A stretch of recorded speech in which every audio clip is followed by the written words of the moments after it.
Hello everyone. আগের ভিডিওতে তোমরা হয়তো দেখেছো যে আমি এই দুই বন্ধুর সাথে অনেক দিন পর দেখা করেছি। মানে বহুদিন পর, সেই ডেটটা টাইমটাও ভুলে গেছে যে এদের সাথে আমি কবে দেখা করেছি লাস্ট। তো অনেক দিন পর দেখা হলো, খুব ভালো লেগেছে। আর এরা আমার খুব কাছের একজন। তো এর নাম দীপঙ্কর, আর আমার পাশে যে বসে আছে সে হচ্ছে মিতা। তো অনেকদিন পর যেহেতু দেখা হয়েছে, এর জন্য সবাই সবাইকে গিফট দিচ্ছে। প্রথমে আমি বলেছিলাম যে আমি দেবো, তো বললো না, আগে আমরা দিই তারপর তুই দে। তো ও দিচ্ছে। আর এই দুটো গিফট আমার ছোট্ট দুই বেবির জন্য দীপঙ্কর এনেছে, সেটাই দেখাচ্ছে। আর আমি না, আমাকে এক্সট্রা ভয়েস দিতে হচ্ছে আলাদা করে, কারণ এই রেস্টুরেন্টে না গান চলছিল। তো গান যদি চলে তো জানোই তোমরা, কপিরাইট দিয়ে দেয়। এর জন্য আমি দিতে পারলাম না ভয়েসটা, তো আমাকে আলাদা আবার ভয়েস দিতে হচ্ছে।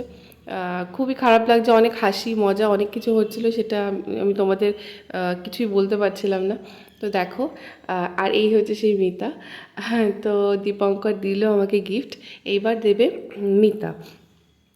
আর একটা কথা, সেটা হলো ওদের আমি বলেছিলাম যে আমাদের বাড়িতে আসতে। তো ওরা বলেছিল ঠিক আছে যাব।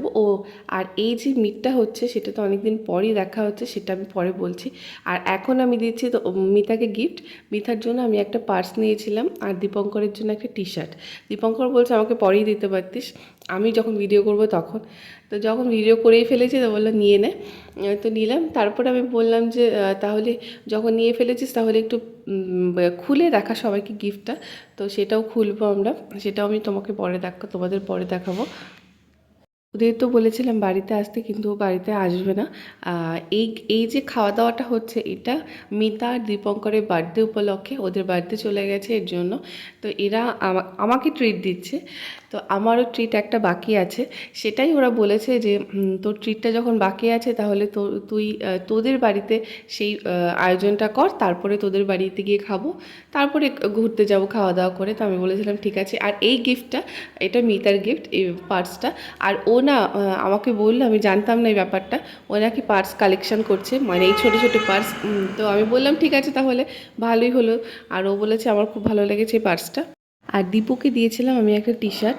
ও টি শার্টটা, আমার মনে হয় ওর টি শার্টটা ওকে বেশি ভালো লাগবে। ওকে দিয়েছিলাম রেড কালারের একটা টি শার্ট।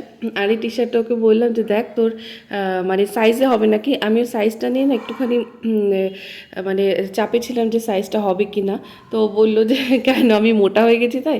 আমি বললাম হ্যাঁ, তুই মোটা হয়ে গেছিস, এর জন্য আমার একটু সাইজটা নিয়ে একটু চাপ ছিল। তো বললো না না, হয়ে যাবে। আরও টি শার্টটাও খুব পছন্দ হয়েছে। তা আমি দুজনকেই বলেছি তুই টি শার্টটা পরে আমাকে একটা ছবি তুলবি, আমাকে পাঠাবি। আর মিতাকে বলেছিলাম, আমি ওকে মিতু বলি, মিতা দি বলি, তো বলেছিলাম যে তুমি পার্সটা নিয়ে আমাকে ফটো পাঠাবে। তো বললো ঠিক আছে। আমার তো হেব্বি লেগেছে, আমার দারুণ লেগেছে, অনেক অনেক বলেছে। তো বলেছে ঠিক আছে আমি পাঠাবো। আর বলেছে তুইও তাহলে তোর জামাটা পরে আমাকে ছবি পাঠাবি। বললাম ওকে।